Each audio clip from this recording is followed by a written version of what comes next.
Gillian Hishaw is an attorney, blockchain innovator, and agricultural law expert with 25 years of experience, known for her work in asset protection, farm advocacy, and blockchain policy.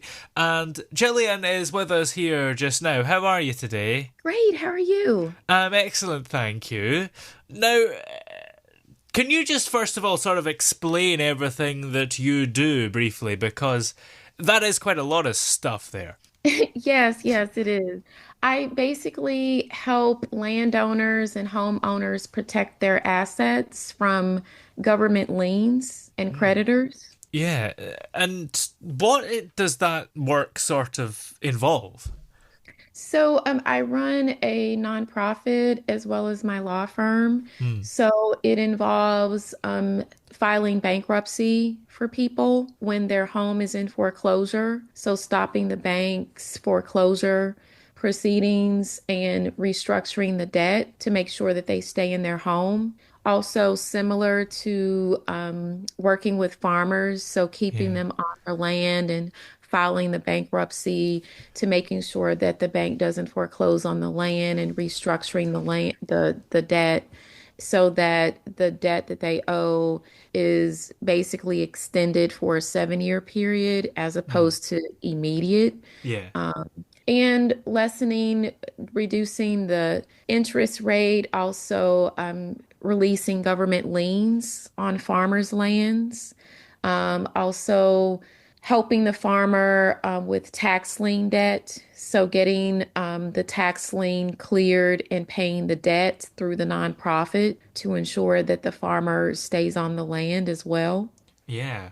And what is it that drives your passion for helping farmers and landowners? Yes, sir. My grandfather was raised on a farm, and due to a dishonest lawyer that my family hired to pay the property taxes on the land, the lawyer stole the money, and the land was sold in a tax lien sale without notice being given to my family. Hmm. So where my grandfather's house used to be, there's now an oil pump there because the land had known oil deposits. And so, because of that, for the past 20 so years, I've been helping landowners as well as homeowners protect their property and their assets. Yeah.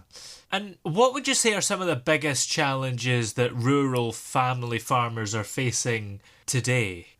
Well, often it's lack of resources, predatory lending practices, things of that nature that really impact the farmer. And of course, climate change and soil erosion.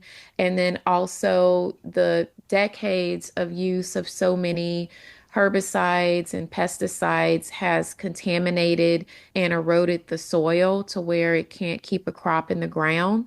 So because of that, I'm seeing on average with the farmer, you have to plant in the spring and in the fall crops, spring crops. And Hmm. on average, it's about 2 to 3 times they have to plant in order for the crop to really take to a seed and grow. Often they'll plant around this time of the year or later around mid March is when they usually plant, and it's lost due to flooding or erosion, drought, and so then they have to replant. And so because of that, it's just, later in the season, which basically results in shorter yields of the plant being hard Yeah. during harvest time. And how have these challenges evolved over the past decade? And do you see any sort of new challenges that could be there in the future that maybe aren't there yet? Yes, I've had my nonprofit going on 12, 13 years. The past 5 years, I've been working in Sierra Leone with women farmers. And there's definitely a vast difference from working with farmers in Sierra Leone. I've also worked in Trinidad. And compared to the US, in the US, the farmers are definitely dependent on subsidy programs, particularly mid to large cap farmers. Mm. Small farmers, not so much, but mid to large corporate farms, definitely. Compared to the women farmers in Sierra Leone, they don't have government support or subsidies. And so Yeah. because of that, there's, it is what it is. If you have a crop and it's lost, then you're at a loss. There's no crop insurance like here in the Yeah. state. And so there's definitely a vast difference. Also, here in the States, with the new administration, the lack of lending, the lack of subsidies, also the lack of foreign contracts and trade is Mm. definitely impacting a lot of the farmers at the moment. And so I just see like a transition from where Africa and the Caribbean farmers are. That's sort of where the US farmer is moving into. Yeah. And are there any specific sort of legislative changes that you would like to see to protect small farmers and landowners? Yes, and so that's why I wrote my new book. It's my fifth book Oh. on this topic, and it's basically agriculture, blockchain, and cryptocurrency, just teaching small farmers about the ABCs of blockchain and crypto and how Mm. to utilize their land to, basically move into a financial system that is decentralized from the lender and the federal government and the traditional, banking institutions. Yeah. And what was it that made you feel like you had to write a book, I guess, as another medium of your advocacy? Well, the crypto and blockchain, it's very, very technical. It's extremely technical. And so, I mean, it took me about 2 years, to really get an understanding of it and to take time to really learn and write the book.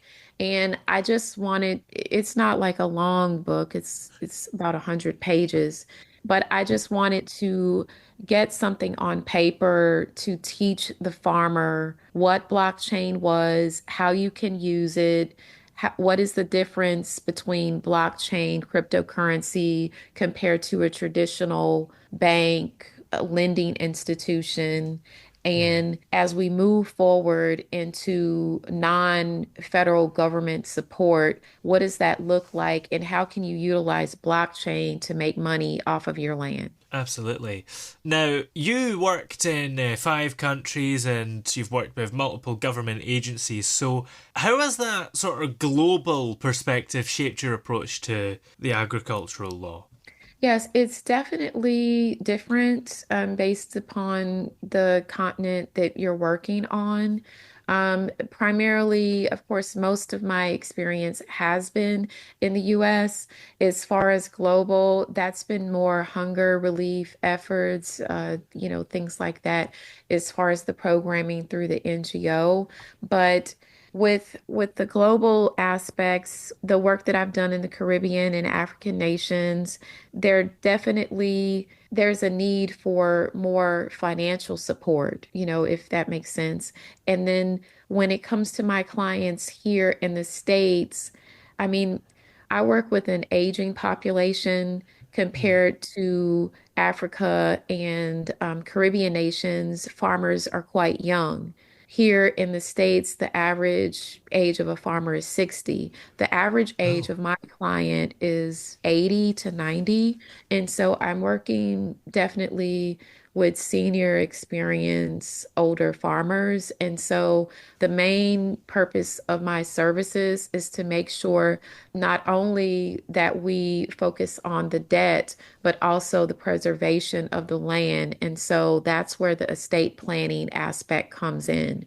And I help the farmer put their land in a will, draft their trust and, things of this nature. And so that aspect is in mostly all five of my books Mm. is the estate planning side because I want to make sure that their children and their grandchildren have the land to plant, and to grow food on. Absolutely. Well, do you have plans to write any more books after this, or even just generally, what are your future plans in your career? Yeah, so I definitely